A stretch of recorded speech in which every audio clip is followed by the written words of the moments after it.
ሶፊ መናገር ትችላለሽ። እሺ ሰላም ለእናንተ ይሁን። እባካችሁ ይህንን ቪዲዮ ለወንጌላውያን ዩቲዩበሮች አድርሱልኝ። አንድ በጣም ጥሩ ነገር አለ ከኦርቶዶክሳውያን ዩቲዩበሮች የምትማሩት። በጣም ነው ማደንቃቸው እንዴት ለሚፈልጉት ዓላማ የቆሙ እንደሆኑ ማለት ነው። ሰሞኑን በዮኒ ማኛ ቲክቶክ ላይ ገብቼ ያወራሁትን ነገር እንዴት አድርገው ቆራርጠው እነሱ ለሚፈልጉት ዓላማ እንደተጠቀሙበት ላሳያችሁ። እኔ የተናገርኩት እውነት ለመናገር ስለ ኢየሱስ ነበር። እንደውም ርዕስን ቀይር ሚዲያ ላይ በጣም ግለሰቦችን ነው የምናወራው የምንወያየው እና ይሄ ደግሞ መጨረሻው ዘመን ስለሆነ ስለ ክርስቶስ ነው ሊወራ የሚገባው። በዚህ ዘመን ስለ እግዚአብሔር ቃል ነው ልንነጋገር የሚገባው። ኦርቶዶክሳውያን ወንጌላውያን ግለሰቦችን አገልጋዮችን ርዕስ እያደረጉ በጣም መጨቃጨቅ አሁን በጣም የተለመደ ነገር ስለሆነ እሱን ነገር ትተን እናም ትኩረቴ የነበረው ወንጌል ላይ ነበረ። ስለ ክርስቶስ እናውራ። ክርስቶስ ሊመጣ በደጅ ነው። ምልክቶች ሁሉ በዓለም ላይ መጽሐፍ ቅዱስ ላይ የመምጫው ዘመን እንደተቃረበ እነዚህ ምልክቶች ያስረዳሉ ተብሎ የተጻፉት በሙሉ ተፈጽመዋል እና እባካችሁ በቃ ትኩረታችን ሁሉ ስለ እግዚአብሔር ቃል ይሁን፣ ወንጌል ላይ ይሁን። የሚያዋጣን እሱ ነው፣ ህይወታችንን የሚያድሰው የሚለውጠን እሱ ነው እያልኩ ነበር የምናገረው። ከዛ ደግሞ ስለ ወንጌላውያን ደግሞ የተናገርኩት ነገር ነበረ። እንዴት ትልቅ ቤተ እምነት እንደሆነ እንደው በግዴለሽነት ስለዚህ ቤተ እምነት መናገር ብናቆም ብንተው ጥሩ አይሆንም። ከእግዚአብሔር ጋር መቀያየም ይመጣል። ምክንያቱም የብዙ ሚሊዮኖች ህይወት በእግዚአብሔር ቃል የተለወጠበት፣ ብዙ ሚሊዮኖች ከክርስቶስ ጋር በእግዚአብሔር ቃል አማካኝነት የታረቁበት፣ የብዙ ወጣቶች ህይወት በጫት በተለያየ ሱስ ታስረው እንዴት እንደሚወጡ ግራ ገብቷቸው ተስፋ ቆርጠው አንዳንዶቹ ራሳቸውን ለማጥፋት የሚያስቡ ሁሉ የነበሩ በቃሉ መገለጥ ከዚህ ነገር ውስጥ ከዚህ ህይወት ውስጥ ወጥተው በእውነት የእግዚአብሔር ልጆች ሆነው ከሱስ ተላቀው በደስታ ወደ እግዚአብሔር ቤት የሚመላለሱበትን ጸጋ ያገኙበት ትልቅ ቤተ እምነት ነው እና እባካችሁ በግዴለሽነት ስለዚህ ቤተ እምነት አንናገር እና ብዙ ሰዎች ላይ ትንሽ የጥላቻ ንግግሮች፣ የማቃለል ንግግሮች ስለምሰማ ይሄ ነገር መልካም አይሆንም፣ ከእግዚአብሔር ጋር ያስተዛዝነናል ብዬ እንደውም እኔም ራሴ በዚህ ቤተ እምነት ውስጥ ነው የእግዚአብሔርን ቃል ተምሬ ከእግዚአብሔር ጋር ታርቄ በሱ መንገድ ለመሄድ የቻልኩት በህይወት ለመቆየት የቻልኩት ብዬ ነበር የተናገርኩት።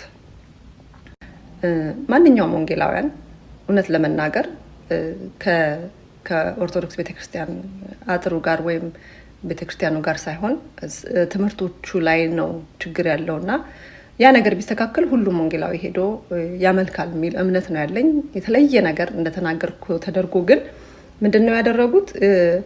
የስተት የተጨመሩት የስተት አስተምሮች ቢስተካከሉ ወደ ኦርቶዶክስ እመለሳለሁ ያልኳትን የስተት የምትለዋን ቆርጠው አውጥተው ወደ ኦርቶዶክስ እመለሳለሁ የምትለዋን ቃል ብቻ ወስደው የሚፈልጉትን ቪዲዮ ቀጣጥለው ለራሳቸው እንደሚመች አድርገው ነበር ያቀረቡትና ዩቲዩብ ላይ ያንን ነበር ፖስት ያደረጉት። ከዛም የተነሳ ብዙ ወንጌላውያን አዝነውም እንደዚህ እየመለሱ ነበር። ይህንን ደግሞ እጅግ በጣም ብዙ ወንጌላውያን አማኞች እንዲሁም መምህራን፣ ትልልቅ መምህራን ጭምር የሚናገሩት ነገር ነው። ማንኛውም ወንጌላውያን እውነት ለመናገር ከኦርቶዶክስ ቤተክርስቲያን አጥሩ ጋር ወይም ቤተክርስቲያኑ ጋር ሳይሆን ትምህርቶቹ ላይ ነው ችግር ያለውና ያ ነገር ቢስተካከል ሁሉም ወንጌላዊ ሄዶ በጣም የገረመኝ የወንጌላውያን ዩቲዩበሮች ጭምር የነሱን ነበረ እየወሰዱ የሚያራግቡትና የራሳችሁ ሀሳብ ይኖራችሁ ራሳችሁ በቦታው ላይ ተገኝታችሁ ትክክለኛ ኢንፎርሜሽን ማሰራጨት ወደ ህዝቡ ዩቲዩብ ላይ ከተቀመጣችሁ አይቀር የራሳችሁ ትክክለኛውን እውነተኛውን መረጃ ለሰዎች የመስጠት ኃላፊነት አለባችሁ።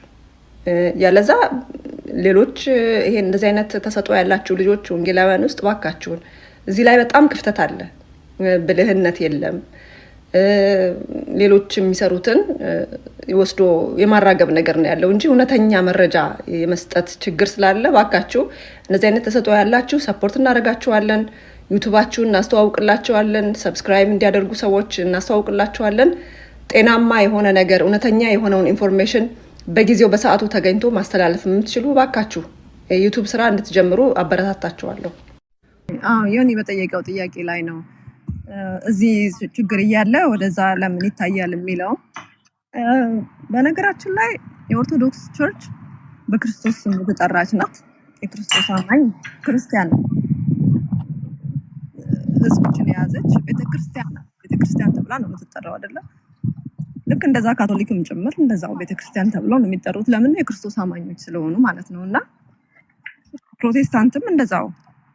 ስለዚህ ሁላችንም ላይ ሁሉም ላይ ያለው ችግር እኩል ነው ኬር መደረግ መሰጠት ያለበት። ይሄ አንዱ ለአንዱ ቆይ እስቲ ሲጀመር ፕሮቴስታንት ላይ ያለው ችግር ተስተካክሎ እስኪያልቅ ድረስ የኦርቶዶክስ አይነካ፣ ያኛው ተስተካክሎ እስኪያልቅ ይሄኛው አይነካ የሚባል ነገር የለም። ሁሉም በወንጌል በእግዚአብሔር ቃል እየተመዘነ መስተካከል ያለበት ሁሉ ነገር መስተካከል አለበት ብዬ አምናለሁ። ምክንያቱም ከእግዚአብሔር ቃል በላይ የሚበልጥ ነገር መኖር የለበትም። እኔ አሁን የኦርቶዶክስን ቤተክርስቲያን እንዴት እንደምወድና እንደማከብር ታውቃለች። ብዙ ሰው ሁሉም ሰው ያውቃል ሚዲያ ላይ ያለኝን ፍቅር ማለት ነው። እና ይሄንን ስናገር ከፍቅር ነው ከሌላ ነገር አይደለም። አንድ ጊዜ እንደውም እኔ ተናግሬያለሁ ሚዲያ ላይ አንዳንድ ነገሮች ኦርቶዶክስ ቤተ እምነት ውስጥ ያሉ ነገሮች ቢስተካከሉ እንደ እግዚአብሔር ቃል ያልሆኑ ልምምዶች ቢስተካከሉ እመልሳለሁ ሁሉ ብዬ ተናግሬያለሁ። ያንን ስናገር ለማስመሰል ወይም ኦርቶዶክሳውያን ለማስደሰትም ምንም አይደለም። የምሬን ነው ያልኩት፣ የእውነቴን ነው ያልኩት። እኔ ማንም ፕሮቴስታንት በዚህ ነገር ቢያዝን ጉዳይ አይደለም።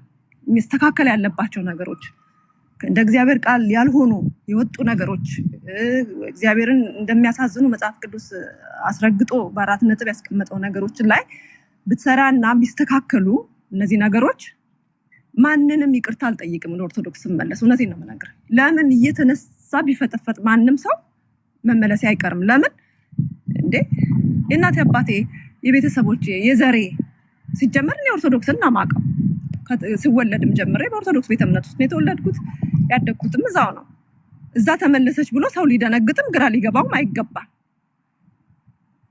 ጥያቄ የሚሆነው እነዛ ነገሮች እያሉ መስተካከል ያለባቸው ነገሮች እያሉ ሳይስተካከሉ ቢሄድ አሁን እኔ ሁሌ ቆይ መስተካከል ማለት ኦርቶዶክሶች እኮ ኤክስፕሌን ማድረግ ይችላሉ አይደል? እንደ ይሄን ነገር አሁን አንቺ ላስተካክላቸው ወይም የሚስተካከሉ የምትዩ ምናልባት ኦርቶዶክስ ለዘመናት ያኖረቻቸው ትክክል ብላ የምትሄድባቸው መንገዶች አሉ። ገብቶሻል? መነጋገር ያለብን ላስተካከል ተብሎ እኮ 47,000 ዲኖሚኔሽን ተደርሷል በፕሮቴስታንት። ላስተካከል እየተባለ ቢካም ላይ 47,000 ኦርቶዶክስ አታስተካክለው ለ3,000 ዘመናት ቆይታለች። እኔ አሁን ለምሳሌ ተግባባን። አሁን የኦርቶዶክሱን አቁመናል እዚህ ጋር ባለው ነገር ላይ ብንነጋገር ነው መልካሙ እንጂ ኦርቶዶክስን እዚህ ጋር መናገሩ ጥቅም የለውም። እኔም ለምን ሪያክት አደርጋለሁ? ምክንያቱም እዛ ቤት ያየሁትን ነገር ስላለ አምገነ ሪያክት። ስለዚህ አንድ አይሆን ሀሳባችን። በተለይ የመጣንበት ነገር በምንድን ነው መሰለሽ? በጣም በሚዘገንን ሁኔታ የነቢት ብርቱካንን በቸርች ለማውደም ጭራሽ ቤተክርስቲያኑላ አትሂዱ እሷ ወንጌል አማኝ አይደለችም እስከማል እስከ መሰረዝ እስከ ማስወጣት የደረሱ ሰዎች ደርሰዋል። ለሱ ነገር ፊክስ ለማድረግ የመጣንበት ጉዳይ እንጂ ስለ ኦርቶዶክስ ጉዳይ ልንነጋገርበት የመጣ ነው አይደለም። እሱ ከሆነ ደግሞ በሌላ አጀንዳ መተን ስለዛ ዲስከስ ማድረግ እንችላለን። ዳብን ሰይድ የኦርቶዶክስ ወንድምናቶቼ በሌሉበት አምና ገነ ሌደን ባሪ ቶክ ባለ ኦርቶዶክስ ባሉበት ደስ ይለኛል።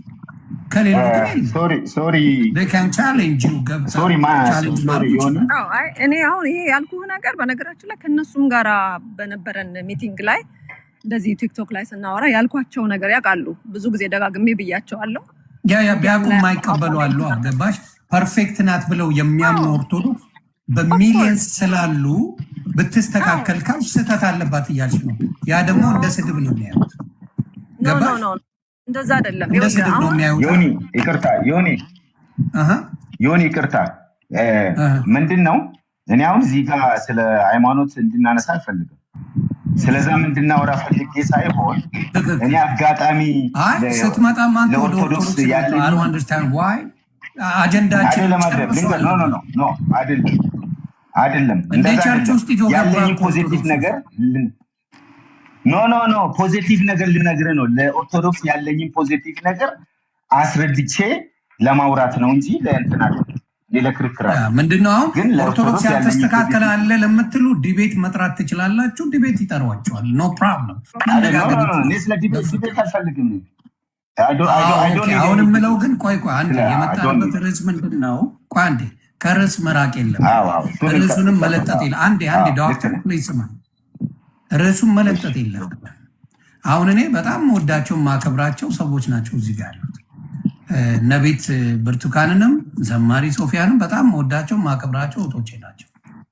ስለዚህ እነሱን በየጊዜው እየመጡ የሚቀጠቅጧቸው አሮን ነው ምን እንደሚፈልጉም ከነሱ ባላቅም በፕሮቴስታንት ሆነው በዘማሪት ሶፊያ የተባረኩ ደስ ያላቸው ሰዎች አሉ። በጣም ደስ ብሎቸው መዝሙሮቿን የሚያዳምጡ ብዙ ሰዎች አሉ። የእሷ ቫሊዩ ከነ ኤርሚያስ ቫሊዩ ይበልጣል እስከማየው ድረስ